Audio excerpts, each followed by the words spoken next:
review for this time is for 28 years. The Bone Temple, which is a follow-up to, of course, the highly more coveted 28 years later that came out just this past year. This is a follow-up to a what we're gonna probably see a trilogy in the 28 years franchise later on. And this, of course, is starring Ralph Fiennes as Dr. Kelson.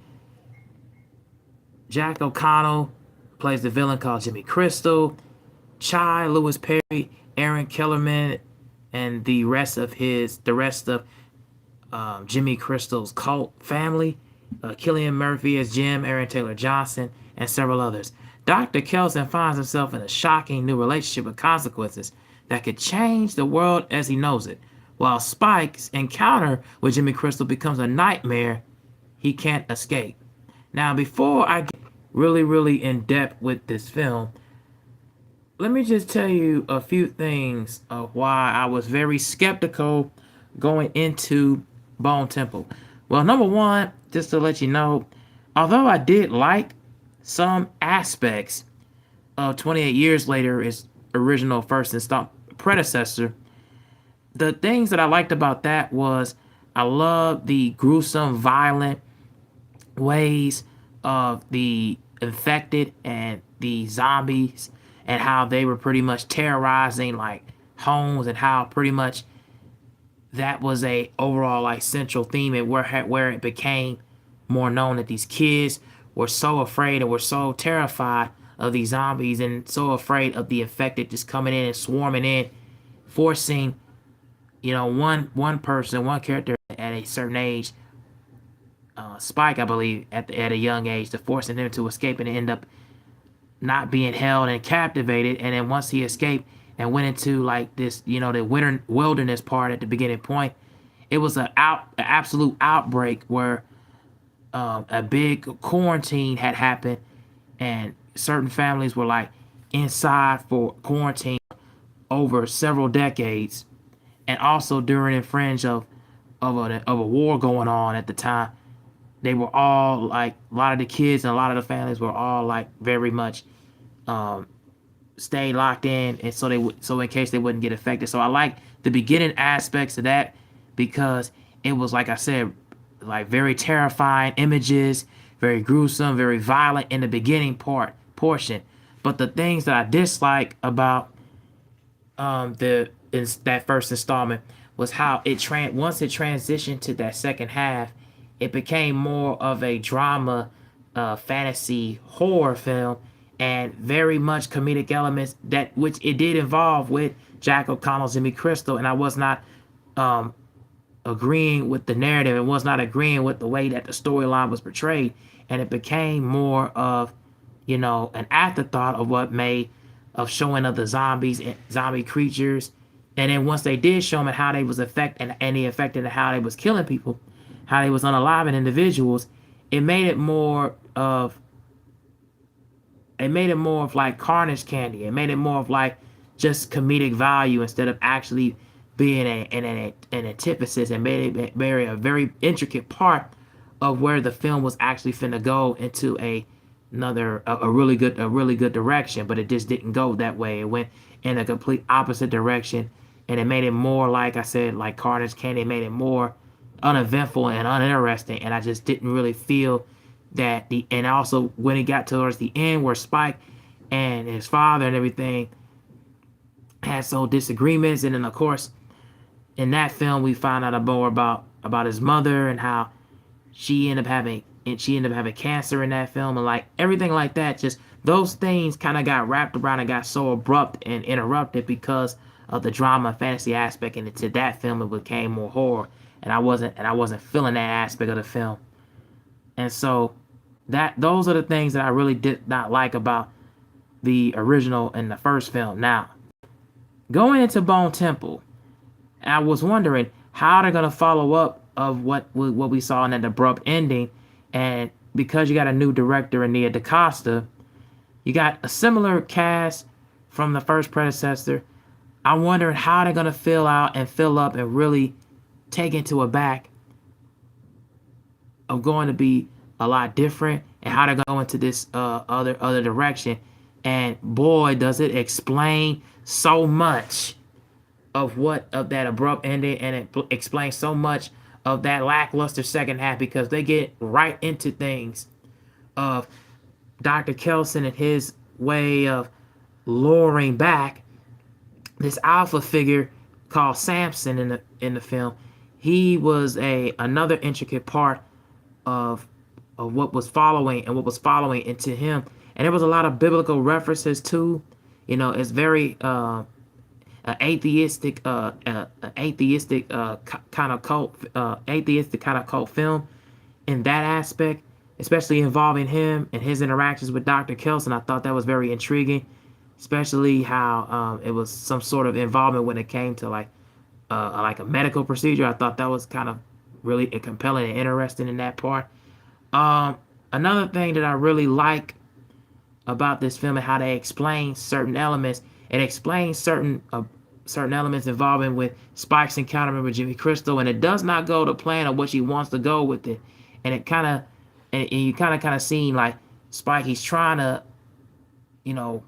get away from, Jimmy and his pretty much cult-like family, family and foundation, but he couldn't find no way to escape at all. He pretty much is stuck and trapped in this cult-like family, especially after his encounter with all of the Jimmys, and they were surrounding him in the beginning, and how he pretty much injured and pretty much killed one of the members of that cult. And then we end up seeing that was a complete aftermath, where Spike ended up having to prove himself. And that was a thing that was very compelling and very interesting about it. Now, another thing that I really enjoyed about this film was, again, the gnarly and brutal, violent and gruesome killings we saw in bits and parts and pieces. And I also love the fact that they explain, while in the middle of these unaliving and these kill sequences and kill scenes in action, high octane action, it was a lot of the explain of the lore of this virus, and pretty much this virus that was from the infected, and from them being so bloodthirsty, but also from the human aspect of how like this virus affected so many of others, like survivors around, that end up causing them to have such a bad reaction. And I like the fact that they explained so much with it, because it became more of like how do I put this?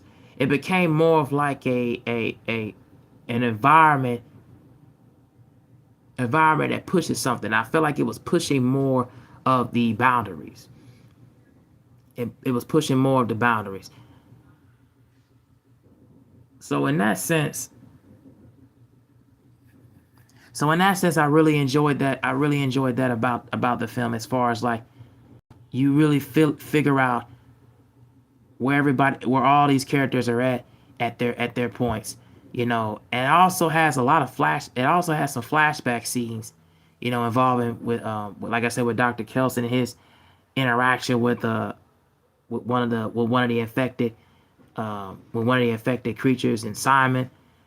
It has flashbacks with Spike and his family. Then it has some, and then of course it has another thing to do, biblical reference, like I mentioned earlier. It involves Jimmy Crystal, and it involves one of the commands when we get to the later half of the film, where they end up meeting with Kelson, and it has something to do with a crucifixion, but I won't get into detail on that and how that goes about. But you'll have to watch the film to see that. But before we get to those points, they had like the discussion, his cult family, and of course Spike. They had like a discussion that they was gonna meet Kelson, and they end up having, a whole like little ritualistic seance. And then once that happens, all of a sudden it gets bad-ish crazy from there. Like, my goodness, it gets really, really bad-ish crazy from there. So my biggest pros are the pretty much the acting and the characterization, of course, from Ralph Fiennes as Kelson, Jack O'Connell as the main villain. He was absolutely sensational. Gave the best performance I've seen all year from a villain. So far, we're in the month of January. He really gave the best performance I've seen so far in a horror film in quite some time. He was impressive. Also, everybody else like Erin Kellyman, I believe Shy Lewis Parry. Everybody gave a great performance throughout this entire film, and I thought everybody had something to prove and had something to say. And so that's where I really was really impressed with that. Another thing was the musical composing, and I forget who did the musical composing in this film, because there was it was some few hit songs and a few records that was really good from Duran Duran and of course Iron Maiden. I thought that gave that very brutal and violent, gruesome horrorcore style and aesthetic and sound. I thought that was really great. And then also the last thing about this film was the excellent pacing. The pacing felt like it was flowing effortlessly, and you felt like it was running through. It was nothing really that felt like anything would slow drag it. Even when this concept, and also I really enjoyed the concept and the overall subplots of the film when it was explaining about the virus. I thought that was great. That really gave a lot of film more leg room, wiggle room, and a meat on the bones with it, man. So I thought that was great. Were there any criticism I have for this film? Any negatives? Not really. I really don't really have any negatives that I can speak of right now that I would really say that kind of dings the points that really hurts the film. I don't really have any negatives or criticisms for it, but right now, I think for me, I would definitely go see this film in your local latest theaters. It's definitely worth your time. I had a real enjoyable time because it was, like I said, it was gnarly, it was violent, it was very disgusting at times, especially when it involves the infected and the other zombie creatures, man, and how they was just unaliving and eating people left and right. It was insane. Some really good character appearances, cameo appearances at times. It was really good appearances, and like I said, I love the back and forth between Ralph Fiennes, Dr. Kelson, and of course Jack O'Connell's Jimmy Crystal. I thought that was really good back and forth. You know, that really added some layers and added some chemistry and layers and flair to it. So I thought that was great. But yeah, that's all I got to say. There really isn't any criticism I would say with this film, but definitely check this out. Definitely go see it.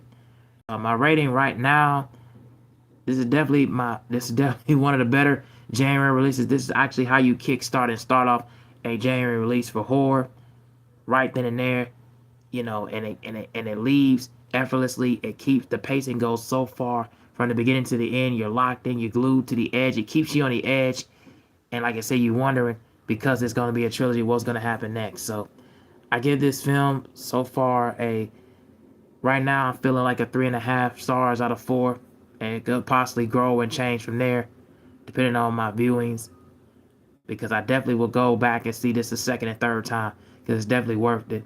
Way better than its predecessor, and I will be doing a ranking of these franchise too, because it's 4 installments, 4 films in the franchise, so I will be doing that pretty soon, along with some other horror rankings too. But yeah, that's my thoughts on 20 Years Later, Bone Temple. Please go check this film out. You definitely will not be wasting your time.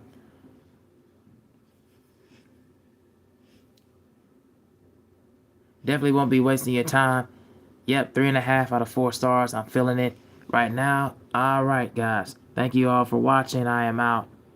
Peace.